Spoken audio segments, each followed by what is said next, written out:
So I had a disastrous art market this weekend. Let's talk about it. Hi, my name's AudreyGale and I do art. Today I want to delve into the not so fun part of running your own art business, which is bad art markets. They're everywhere, people. They like to hide and disguise themselves as good art markets when in fact they're just a waste of your time and your money. I've been doing art markets for the last 3 years now, and I have been to my fair share of bad art markets. In fact, I have a whole video talking about how to avoid bad art markets.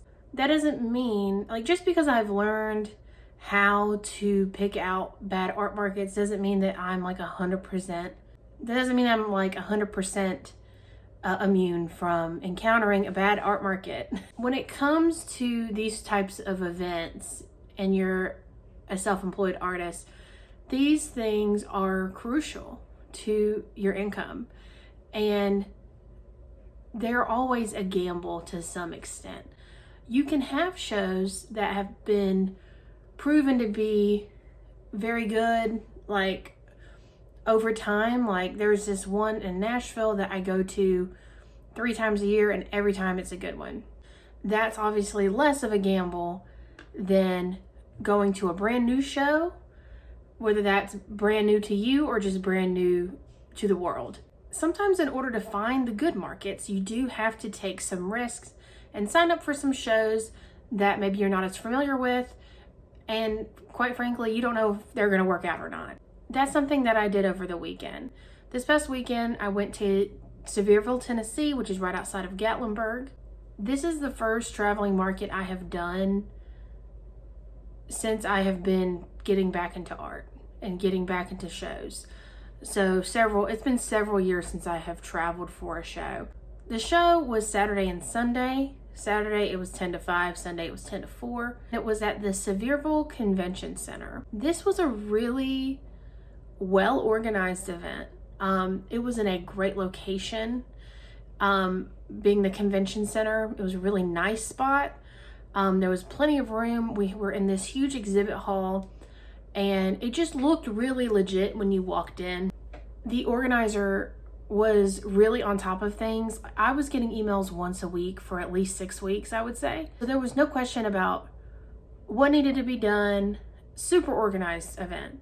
So, a lot of times on the surface, it can really seem like, okay, I feel good about this. These are all positive things that would make me feel like this is going to be a good show. If you look further into it though, that doesn't always paint the full picture. There was a couple of things right off the bat that kind of gave me an uneasy feeling once I got there. And a lot of times it's hard to tell. I always recommend that people try to go to a show before applying for a show, but that is not always possible because sometimes it's out of town, or sometimes it's oh, well, it just happened last week and it's not going to happen again until next year. And what are you going to do? Wait 2 years? That's kind of ridiculous. Try to go to as many as I can to scout them out, but that's not always possible. If I could have scouted this out beforehand, I probably wouldn't have signed up. And it didn't have anything to do with the location. It doesn't have anything to do with the venue or the organizer, really. Around me, I could tell that it was not artists, craftsmen, artisans. It wasn't really local artists. There were a few local artists, and the rest of it were t-shirts, live, laugh, love. There was a lot of kind of slop. There was 3D printed stuff. I have no problem with 3D printed stuff. My husband frequently uses his, but don't print out somebody else's design of a dragon and try to sell it. You know what I mean? There's a difference. But these bad art markets have gotten inundated with this sort of stuff. And that can make it really difficult for people like myself and for people who have really cool, genuine art that takes talent to create, takes hard work, takes years to accomplish. It kind of leaves us in a bad spot. It can leave us with not a lot of options to sell our work.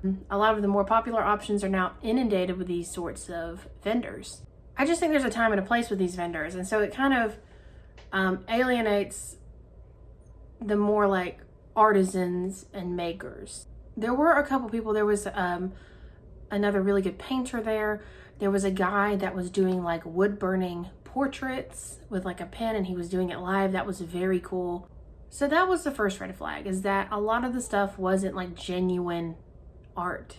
That doesn't mean that a show that doesn't have genuine art is bad altogether. It just means that maybe that's not good for me. That has proven to not be a good show for me. And I have found that to be true with some of my other artist friends.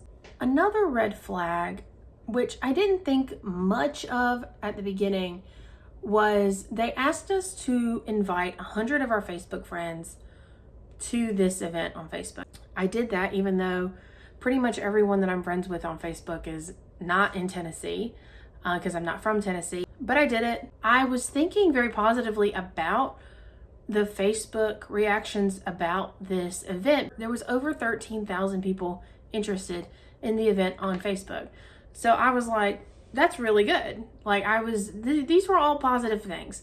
The organization, the venue, the location, the Facebook interest, these were all positive things. I don't think I've been to a deader market in my life. I don't know that, especially one to this caliber, especially one that was this well done on paper. When I say I maybe had 4 people come up to the booth per hour, sometimes not even that. You know, you never want to judge the first hour of a show. I have been to so many art markets where the first hour is kind of slow. You can kind of get in your head a little bit about it not being a good market, and then the rest of the market's great. A lot of times, the first hour and the last hour of the show, like each day, tend to be the slowest hours. So when I made $0 the first hour, I really didn't think that much of it. I really try to not get in my head about it. Let me put this into perspective for you numbers wise. I paid $200 to be a vendor at this event. I spent $170 on hotel room. And then of course there's things like gas and food, which I won't even get into. But let's just say I didn't even have to pay for a hotel. Let's say I was local. It's $200 for an event fee. That's fair for a weekend at a convention center. I didn't have a problem with that. If anything, I question why it was so low, which can be definitely a red flag. If it's too low, it's kind of like, why? Like, wouldn't you want money to put into marketing? I made $90 on day one. $90. I was really going into this event, you know, we're talking a week before Black Friday. This is peak Christmas season, Christmas buying time. And I was thinking, at minimum, I can make $1,000 this weekend. I didn't think that was a lofty goal. I made $1,100 in one day, like 3 weeks ago. So I was thinking, for sure, this is peak season, great location, 13,000 people allegedly are interested and might come. So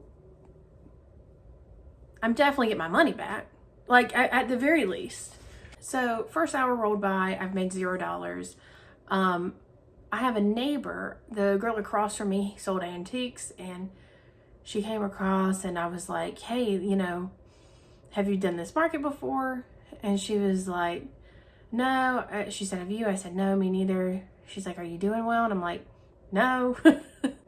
And she's like, yeah, it's bad. Like, there was a very immediate agreement that it was bad. And I was like, well, you know, I'm trying not to, like, you know, get too in my head about the bad first hour or first hour and a half. You know, things can pick up. And she's like, yeah, but this is bad. Like, I just have a bad feeling about this. And I was like, I'm trying not to get like that. I'm trying not to do that. Basically, throughout the day, you know, it picked up a little bit. Maybe instead of 3 or 4 people at my booth, I had 5 or 6 people at my booth in an hour. So I was like, okay, like, me desperately clinging on to hope.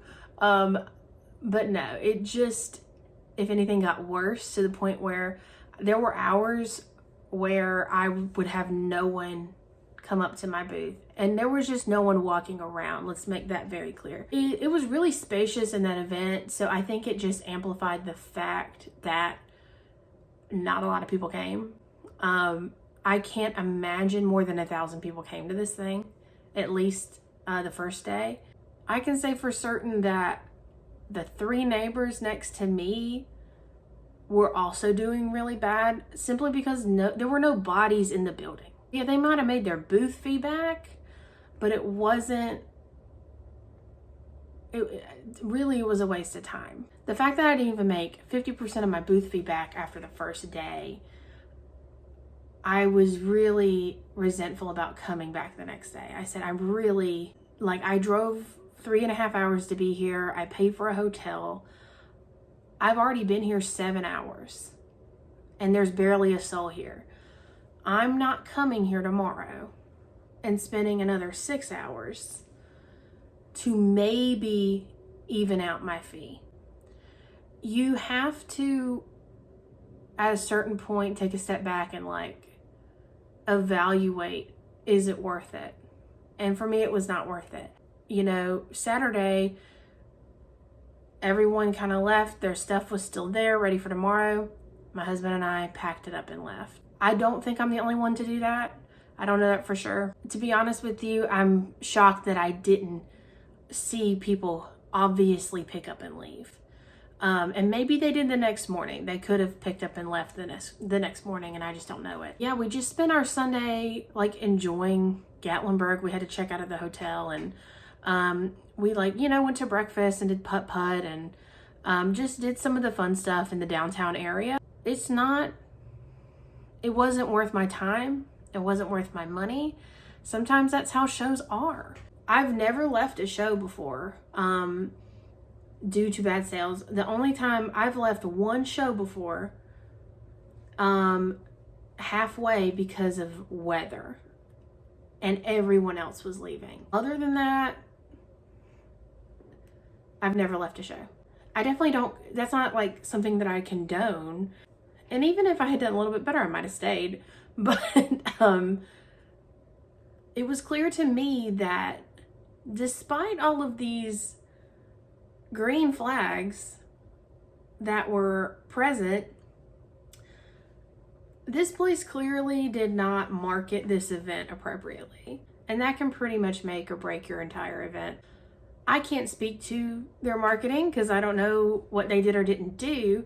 It's a little bit of a question mark as to why I had to invite 100 of my Facebook friends to come. That makes me wonder if that was the entire marketing tactic, to be honest with you.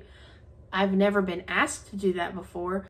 I don't think it's a weird ask. I don't think it's an insane ask by any means, but it does make me wonder because nobody was there. Was that the marketing? The free Facebook friend invites, Another thing was that we had this huge convention center. There was actually a gymnastics competition on the other side of the convention center. And so there was a lot of people there just already. I saw a few of them come in to check out and see what was going on. It was free parking. It was free admission. Not a single sign. Didn't see a single sign outside of the convention center. This is a pretty busy area. It's a highly touristy area. It's actually right next to a water park, which is actually, right now they're doing Christmas lights. But the fact that, we're driving in, there's not a single banner, there's not a single sign, even on the doors, on the glass doors going into the event. So I think even the people doing gymnastics didn't know what was going on. There was no way for passerbys to be oh, let's check that out, it's free. At the very least, even if they didn't come buy anything. So going forward, we have to recognize our green flags and our red flags. Great organization, great venue, great location. Why am I having to invite 100 Facebook friends? Is there more marketing happening with that? Or is it just the Facebook friends? Because that is really going to, weigh on my decision to join this event or not. Another thing I would say is I've been proven time and time again that if I pay under $350 for an event, it is not worth my time. That has been, I want to say, 100% true in the last 3 years. Every event that I have done under $350 has been bad.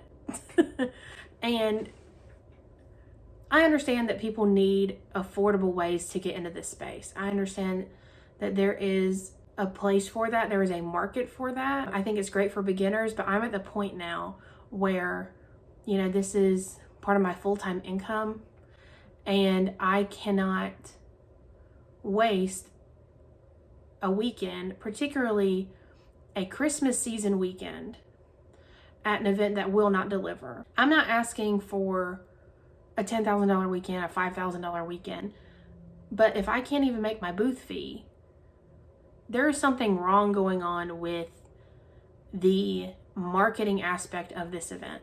Was there even a marketing aspect of this event? Of the events that I have paid $350 or more, there is very clear marketing in place. And maybe it's not clear like right when I sign up, but it's always, I'm seeing things after the fact. There's email lists, there's magazine ads, there's Facebook ads, there's Instagram ads. Yes, you might have to pay a little bit more to be there, but it will often be in your favor. You will often get what you pay for, because part of that is to cover whatever space you're in, to cover the cost of whatever space you're in. Part of that is for marketing. And if your event isn't marketing, you probably don't even want to be there. I do think that every bad art market is a learning opportunity. You get to talking to the other vendors. You learn all sorts of tips, and you'll hear about other really good events. For that reason alone, sometimes it's good to be there. So, you take a risk, you win some, you lose some. I just kind of chopped it up to, I had a bad market weekend, I had a bad market day. I'm just going to spend the next day on vacation and just kind of have fun in the area until I have to go back home. I wouldn't say it's a complete loss, but it certainly opens my eyes to these sort of things. Especially when you're traveling, you got to be extra careful. And if I'm going to be traveling to an event, which I will be, there's a lot of instances in 2026 where I'm going to be traveling to events that it needs to be a damn good one. It needs to be worth my time, worth my money to be there. Thank you so much for watching this video. I hope that you got a little bit of, wisdom or tips from my mistakes. And if you're into this sort of thing, I post videos all the time about art markets, tutorials, paint parties, murals, that sort of stuff. So if you're into that sort of thing, please subscribe, and thanks for watching. Bye.